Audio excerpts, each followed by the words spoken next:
Conselho de Ministros decidiu criar um gabinete de reconstrução pós-Idai. Ernesto Gove autorizou parte do valor das dívidas ocultas. O único aeroporto que estava em funcionamento na Líbia foi bombardeado pelas forças militares do general Khalifa Haftar.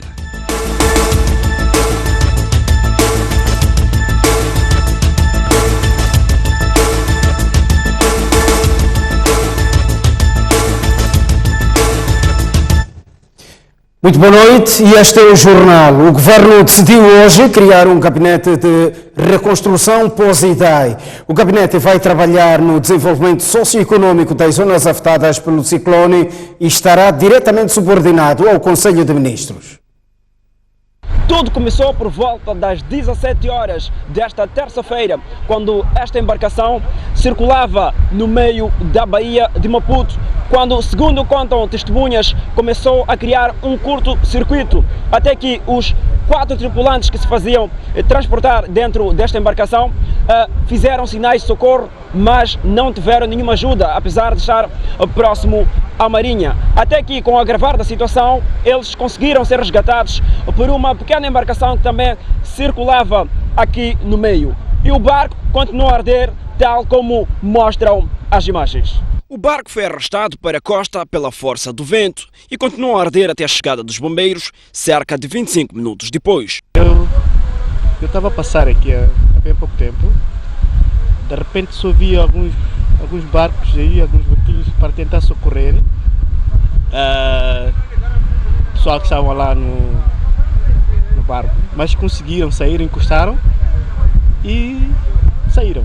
Eu passei para lá, mas pronto, a gente pensava que talvez fosse, sei lá, talvez era uma panela aí, mas tinha pessoas lá dentro. Era malta 16 e tal, 16 e 40 e tal por aí. Só vi fumaça, então avisou um moço que vende cerveja ali. Está a sair fumaça no mar, não pode queimar o barco no mar. Eles tentaram sair do dentro do motor, ficaram nos laterais do barco, mas o barco, eles tinham um extintor ali dentro. Tentaram apagar, mas não aguentaram, o fogo era muito forte. Então ele acabou pegando fogo mesmo. Os homens acabaram pulando do mar para aqui. O mais agravante é que havia uns pequenos barcos e marinha por ali, pode ver que daqui consegue ver o barco ainda pegar fogo. O corpo de bombeiros fazia esforço para dominar as chamas que consumiam a embarcação, que, segundo apuramos, vinha da cidade da Beira. A nossa reportagem tentou sem sucesso ouvir o Corpo de Salvação Pública. Que experiência foi essa para os bombeiros? Foram no total 3 caminhões usados pelo Corpo de Bombeiro para debelar as chamas que consumiram aqui este barco na Baía de Maputo. Até a saída da nossa reportagem, as chamas continuavam a ver-se. As imagens são de Sebastião Gomani, Fidel Tonemídio, STV. Foi notória a troca de matérias. A que acabamos de acompanhar dava conta da destruição de uma embarcação por conta de um incêndio ao longo da Baía de Maputo e pelo facto, as nossas sinceras desculpas. Agora sim, o Conselho de Ministros decidiu hoje criar um gabinete de reconstrução pós-Idai. O gabinete vai trabalhar no desenvolvimento socioeconômico das zonas afetadas pelo ciclone e estará diretamente subordinado ao Conselho de Ministros. O gabinete que vai reconstruir a zona centro do país terá sua sede na cidade da Beira, epicentro da devastação do ciclone Idai, e será dirigido por um diretor executivo e um conselho de direção com apenas 2 pessoas. O objetivo é assegurar uma correta coordenação de todo o processo de planificação, implementação, monitoria e avaliação dos resultados do programa de reconstrução nas zonas afetadas. Esta entidade tem natureza pública, obviamente, dotada de autonomia e com caráter temporário. Ana Comuana, porta-voz do Conselho de Ministros, avança também que foram aprovadas outras medidas visando restabelecer a normalidade nas zonas afetadas pelo Idai, como é o caso das facilidades aduaneiras e fiscais para os agentes econômicos. Os principais aspectos deste instrumento incluem, portanto, o âmbito de aplicação, que são, portanto, os operadores econômicos das zonas afetadas pelo ciclone, os tipos de facilidades e as condições de aplicação. E aqui as facilidades, como referimos, são facilidades de natureza aduaneira, como por exemplo a autorização de saídas antecipadas na importação de material de construção, assim como na importação de produtos alimentares. Ainda esta terça-feira, o Executivo aprovou a criação de uma inspeção de recursos minerais e energia e o regulamento para as atividades desenvolvidas por esta entidade. O objetivo é garantir o controle permanente e eficiente do cumprimento da lei, a fiscalização eficaz da atividade mineira e petrolífera, assegurando que esta atividade decorra com segurança, sustentabilidade e legalidade. A revisão das atribuições e do regime orçamental do Fundo de Fomento à Habitação, a aprovação de um decreto que visa proteger os consumidores dos serviços de telecomunicações e de um regulamento de transportes rodoviários de carga perigosa são outros temas que estiveram na mesa de debate do Conselho de Ministros. Enquanto isso, o Ministério da Terra, Ambiente e Desenvolvimento Rural está a levar a cabo um projeto de reflorestamento da Beira com vista a minimizar os efeitos negativos dos desastres naturais. O ciclone e as inundações que assolaram o centro do país, com maior enfoque na cidade da Beira, são uma consequência direta das mudanças climáticas. Depois da intempérie que deixou rastros de destruição e mortes, é o momento de pensar numa reconstrução mais resiliente a esses fenómenos.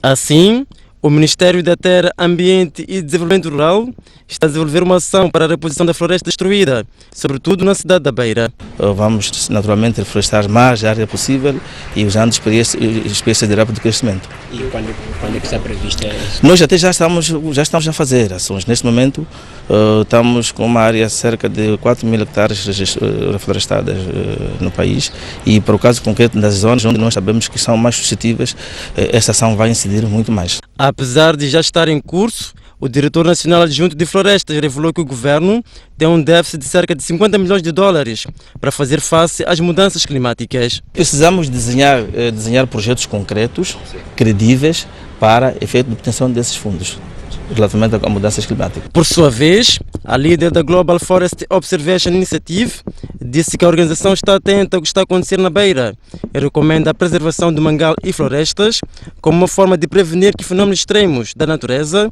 voltem a acontecer. To reduce emissions of greenhouse gases. The IPCC has been very clear that if we continue on the current trajectory, the world is going to see changes like we've never had before. Keeping mangrove forests, for instance, we know that's important to shelter from extreme weather events. So, in that regard, the GFOI is working more on the long term. Estas declarações foram feitas nesta terça-feira em Maputo, na Conferência sobre a Gestão de Florestas e Mudanças Climáticas, que contou com a presença de quadros do Ministério da Terra, Ambiente e Desenvolvimento Rural, organizações de sociedade civil provenientes de Espanha, França e Noruega. O ciclone Idai e as chuvas intensas destruíram 4 pontes no município de Gondola e Manica, situação que complica a transitabilidade das pessoas daquela vila para as localidades e vice-versa. É assim que está a ser feita a transitabilidade de pessoas e motorizadas de e para várias localidades de Gondola, na sequência da destruição das pontes sobre os rios Mussapade, Mussátua e Muda. A situação é complicada, na opinião dos munícipes. Estamos passando muito mal, até por acaso eu caí mesmo aí na água, com essa moto, não consegui com isso entretar um sítio que adaptamos aí para conseguirmos atravessar. Quando nós vamos chegar aqui, vamos tirar chinelo para nós passar daqui. Porque se nós passarmos assim, sem com chinelo, vão se descolar. De vez em quando costuma acontecer de passar alguns répteis, coisas assim, então acaba assustando pessoas. Tem corrido esses riscos, mas tem sido difícil, resumindo, tem sido difícil. Difícil também é resolver o problema. O edil de Gondola, que esta terça-feira esteve no terreno a avaliar os danos, diz que a solução imediata é executar obras de emergência, sendo que a reposição das pontes não tem nenhuma previsão por falta de fundos. Num cômodo geral, segundo o levantamento, precisamos de 55 milhões de meticais. É o valor esse que vai restabelecer todas as pontes que existem ao nível da Vila Municipal de Gondola. Porque, como viram, o estado atual das pontes não são das melhores, todas elas foram destruídas com as águas Isto significa que está a criar danos quer por parte dos alunos, por parte de alguns agricultores. Uma mulher morreu depois de dar à luz a um bebê na cidade da Beira, um dia depois da passagem do ciclone Idai. Este é Lucas Manuel, uma de tantas vítimas do ciclone Idai que teve perdas irreparáveis. Vive na Manga, um dos bairros periféricos da Beira, com seus 3 filhos. Lucas perdeu a esposa depois do parto, no dia a seguir ao ciclone. Conta que a esposa percorreu longas distâncias a pé até ao hospital de Inhamatanda por falta de transporte. No estado em que se encontrava e com os ferimentos que teve em decorrência da queda da casa onde estava, chegou em estado crítico ao hospital. Estava grávida também, pois a casa em que ela estava caiu, pois passou toda a noite mesmo ao relento enquanto grávida e teve já dores de parto.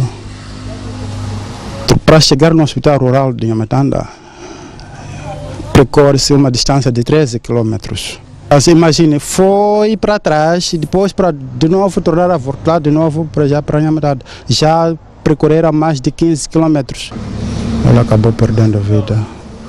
O bebê, felizmente, sobreviveu e está saudável. O bebê, quanto à saúde, ele está bem, bem mesmo. Não sei já os quilos, não sei se são próprios, ela nasceu com 2,4 kg. Lucas contou que por causa do trabalho de segurança não esteve com a esposa no dia do parto. Os colegas que deveriam rendê-lo não compareceram e por falta de comunicação não conseguiu falar com nenhum familiar em Inhamatanda. Dia 14, dia da tempestade, eu fui de manhã às 7 horas no serviço, achando que às 17 horas ia largar para voltar para casa. Daí não foi possível. Chegaram às 17 horas que o meu colega também não conseguiu ir ao serviço também para poder me render.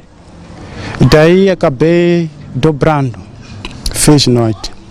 E naquela noite mesmo, minha casa saiu o teto, até que graças ao meu pai que estava aqui, crianças menores, um de 6, de 8, o mais velho era só esse de 13 anos, é que estavam sozinhos aqui com meu pai.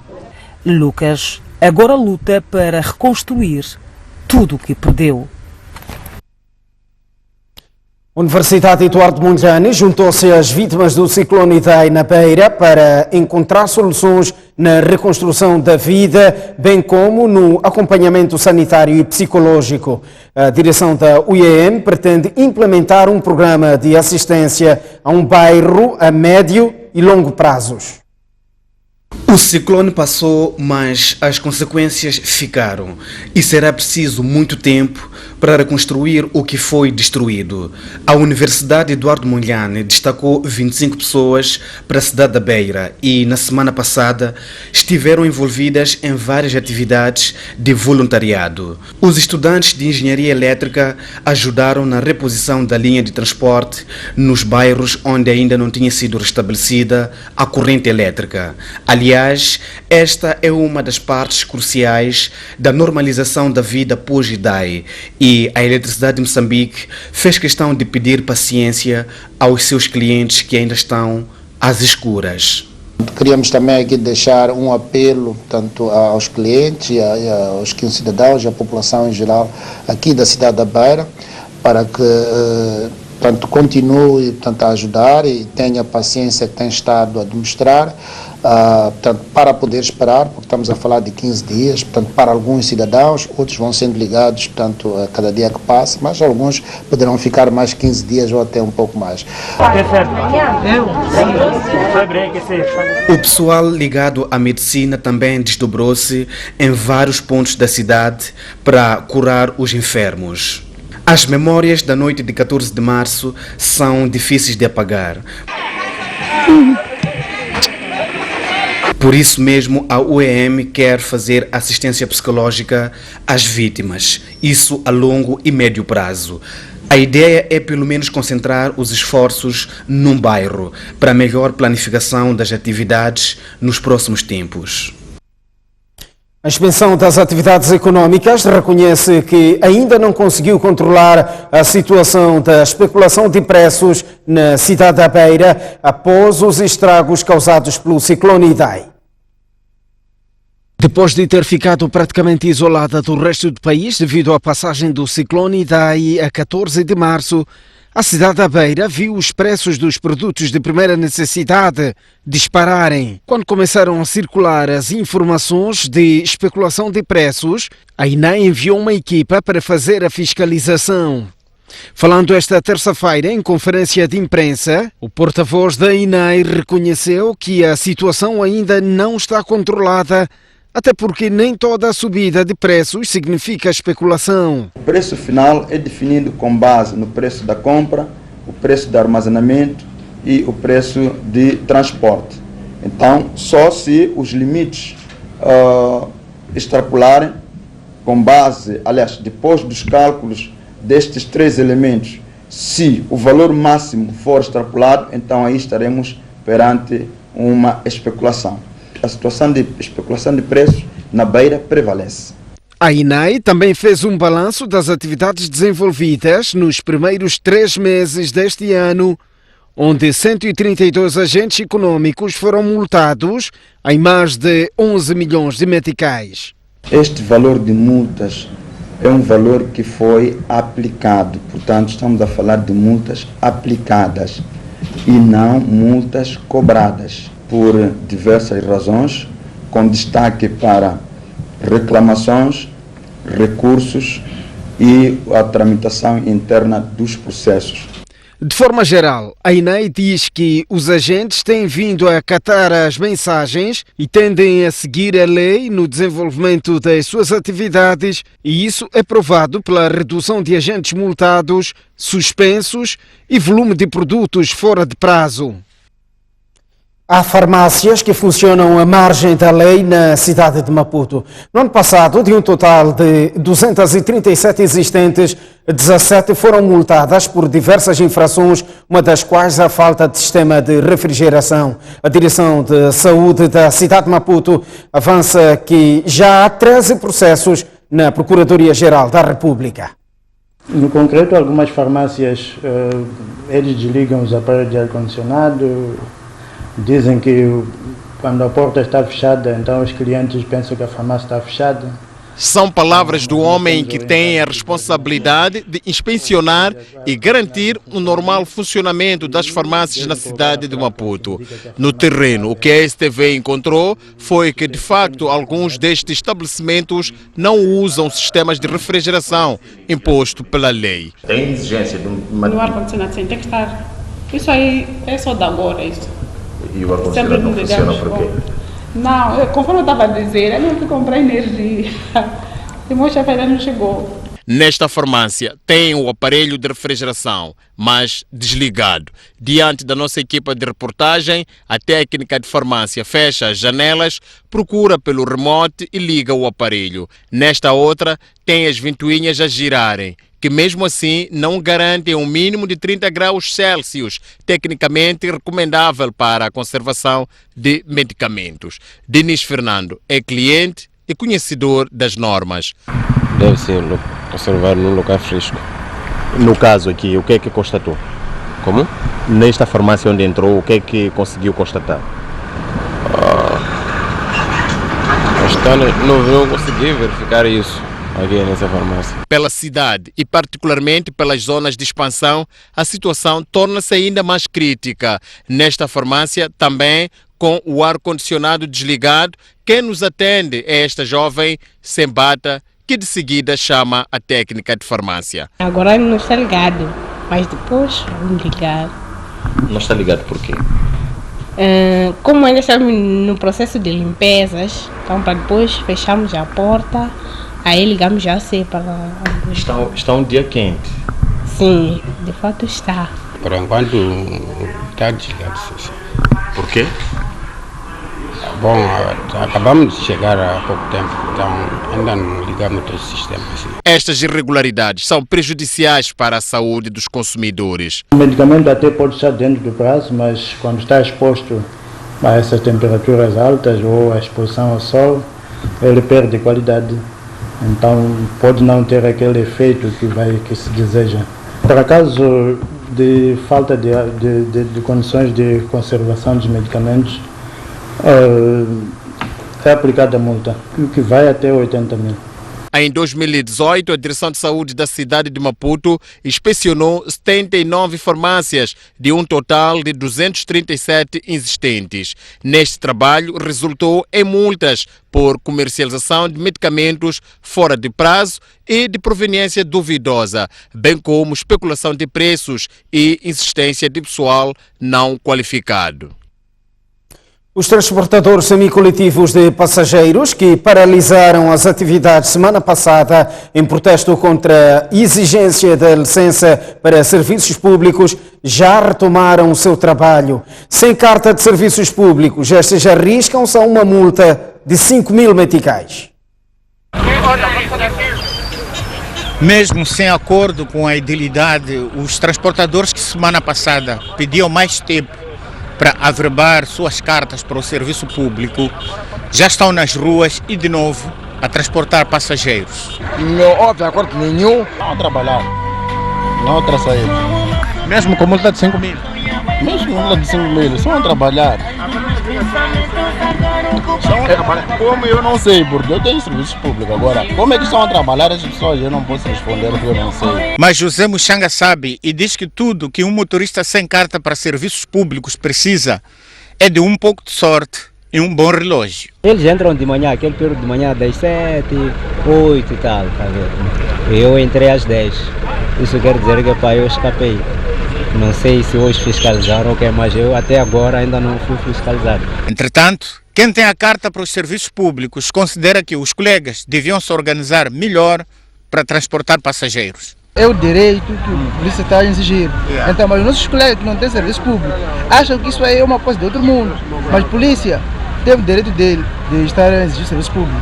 Porque é uma carta que compete com o trabalho que já fazer. Isso não é exatamente o que todos pensam, principalmente os que têm certeza de que conhecem o terreno que pisam. Eu já acredito que está tudo controlado. Aliás, foi mesmo para perceber de que forma a situação estava controlada que nos dirigimos ao Conselho Municipal da cidade de Maputo. O porta-voz da Polícia Municipal disse que o assunto estava sob a alçada do vereador dos transportes. O vereador disse que não estava disponível para nos receber e que devíamos marcar com a secretária. E a secretária estava no evento alusivo ao dia 7 de abril. Saímos a esta altura para uma curta pausa. Voltamos dentro de instantes. Até já.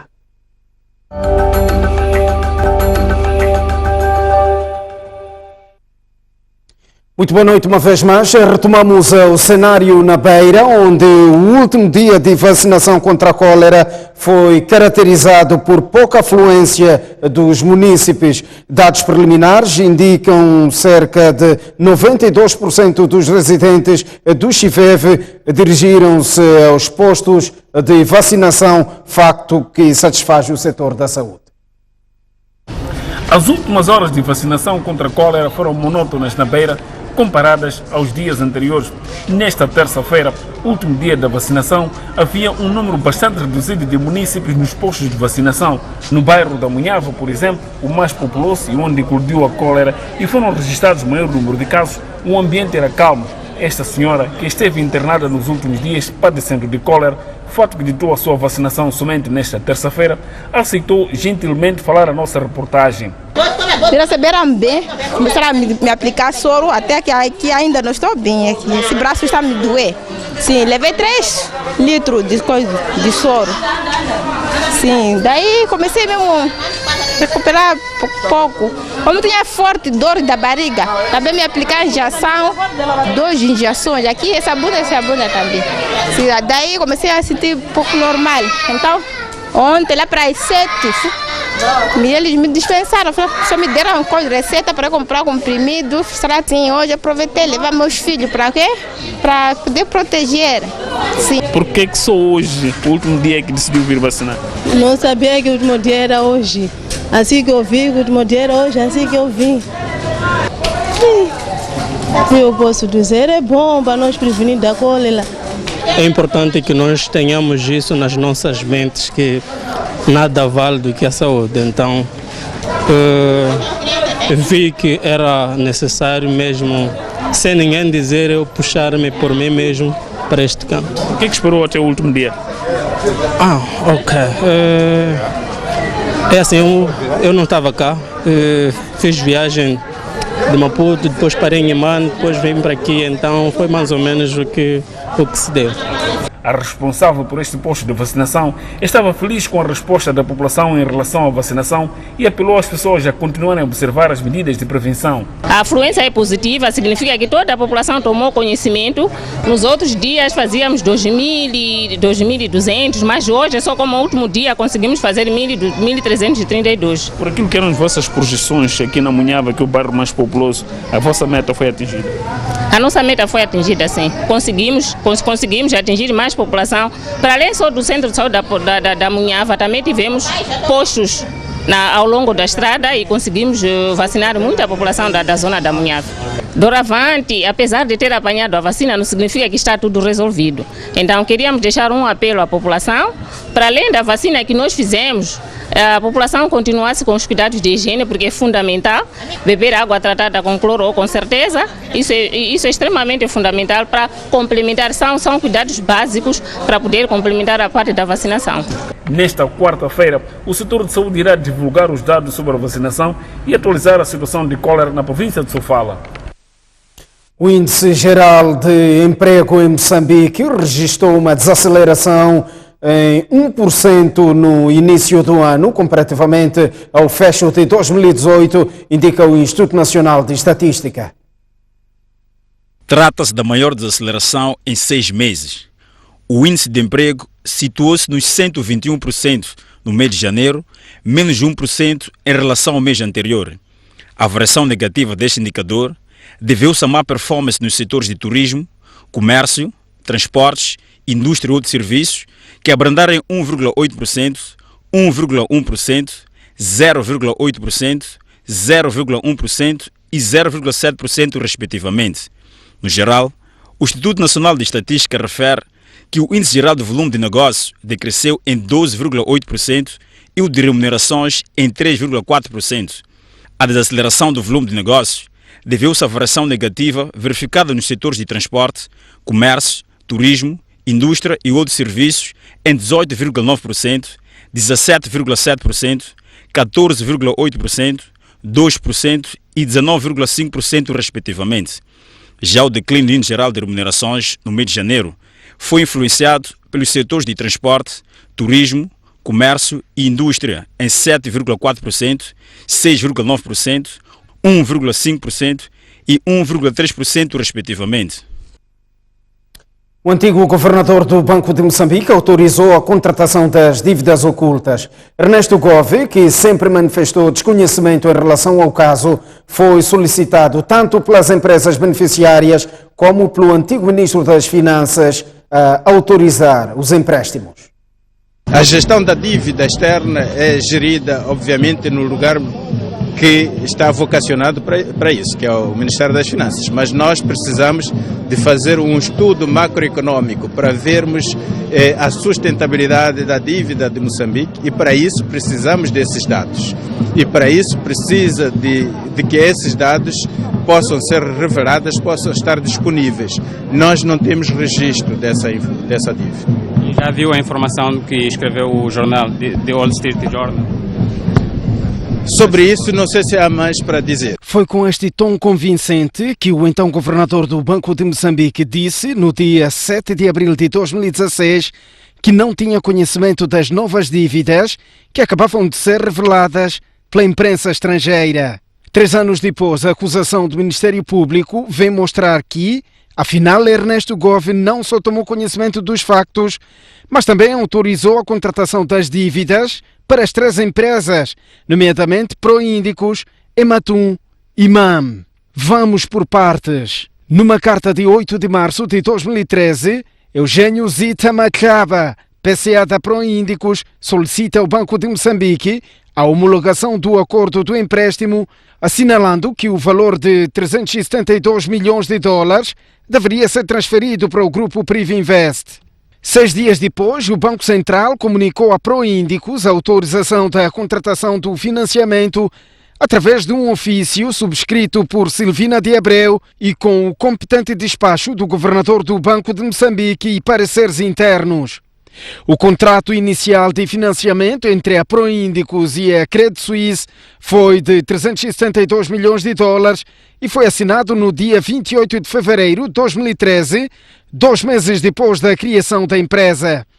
No dia 14 de junho de 2013, o contrato de financiamento foi alterado pelas partes, aumentando o valor do empréstimo em 250 milhões de dólares. Após conseguir as garantias emitidas pelo Ministro das Finanças, Manuel Chang, a Proíndicos solicitou ao Banco de Moçambique a homologação do aumento de 250 milhões em carta de 11 de junho. Um dia depois, o Banco Central emitiu um parecer favorável ao aumento do empréstimo, fazendo referência à natureza estratégica do projeto. A carta enviada a Proíndicos foi assinada por Silvina de Abreu. Criada a 2 de agosto de 2013, a Ematum também teve a aprovação de Ernesto Gove para contratar o empréstimo de 850 milhões de dólares.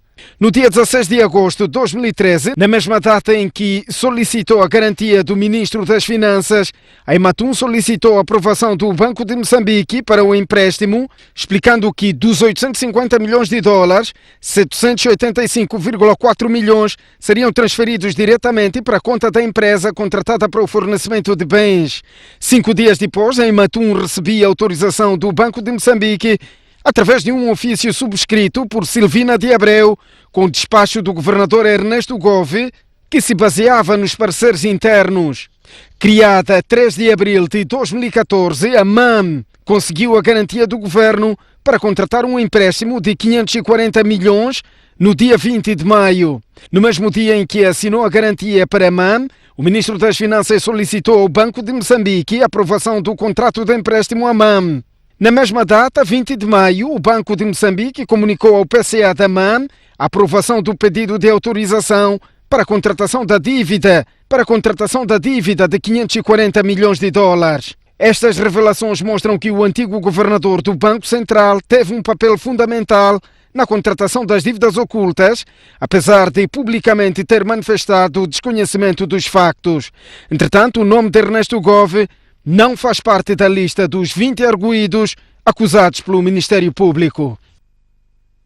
E informação de última hora indica que Ernesto Gove foi sim constituído arguido no âmbito do processo que investiga as dívidas ocultas. Segundo escreve a Carta de Moçambique, o antigo governador do Banco de Moçambique foi ouvido pela primeira vez na Procuradoria-Geral da República na última sexta-feira. Estamos à porta de mais um intervalo, mas antes o está tempo para as principais cidades moçambicanas.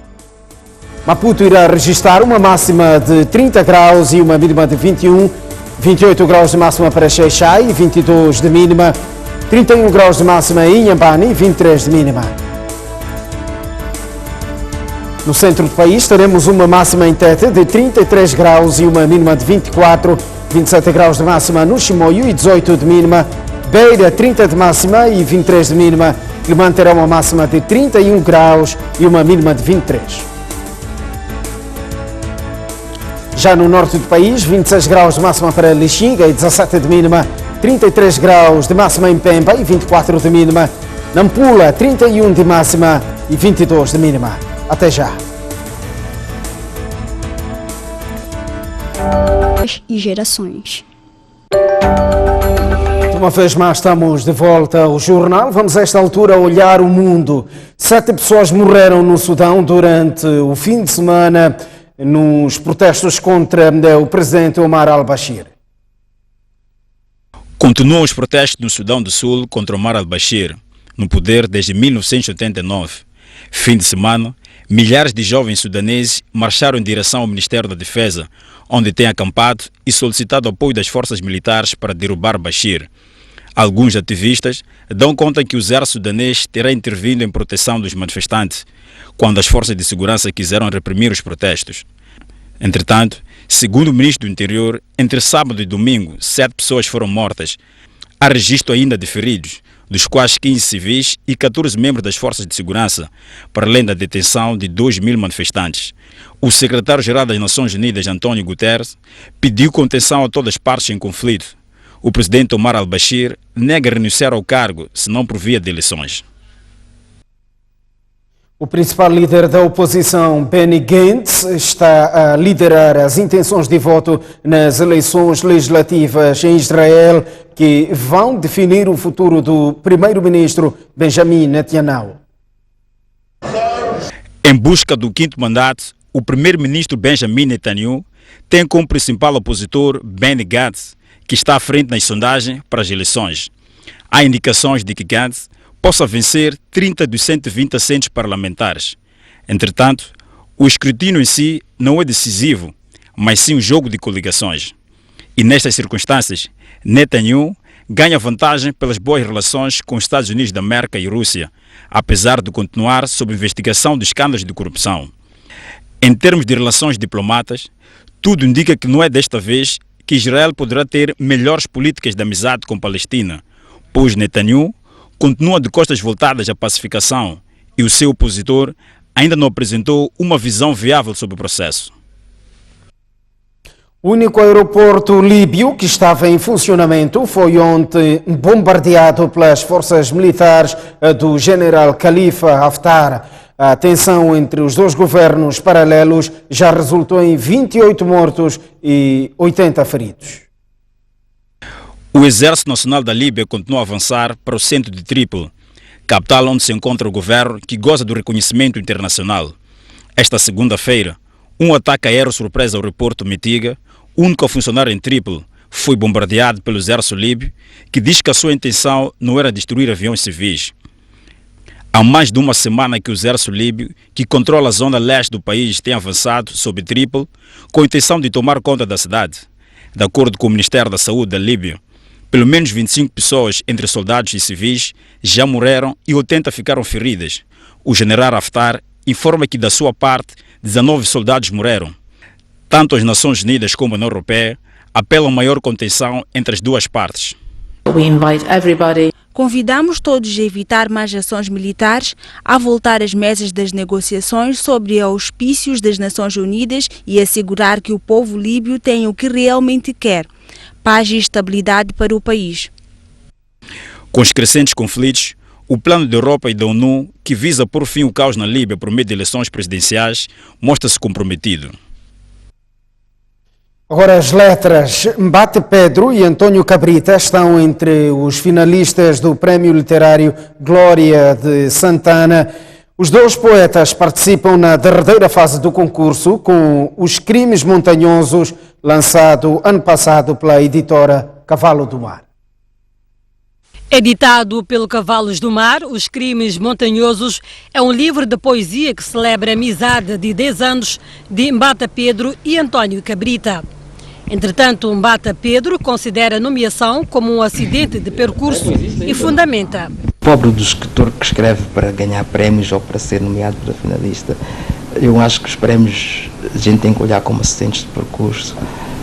Eu tenho dito às pessoas a brincar, isto se calhar é por contágio do António Cabrita, porque este livro na verdade celebra a amizade de mais de 10 anos entre António Cabrita e eu, que é basicamente guiada pelos livros. Mbate Pedro olha ainda para a nomeação como uma oportunidade para a literatura moçambicana possa ganhar maior notoriedade fora do país. Eu acho que isto permite com que haja uma renovação e uma consolidação da literatura. Nenhuma literatura sobrevive se não houver renovação. E Moçambique está a fazer muito bem. Levou algum tempo, mas está a fazer. Já há extraordinários escritores. E nos últimos anos nós temos sido finalistas dos mais importantes prémios no Brasil e em Portugal. O concurso literário engloba escritores de países de língua portuguesa. Além de Mbata e Cabrita, há mais 7 autores que concorrem ao Grande Prémio, cujo anúncio será feito a 8 de maio em Portugal. A informação retoma dentro de instantes na STV Notícias no Noite Informativa. Não perca lá mais adiante o Linha Aberta na STV e STV Notícias. Boa noite.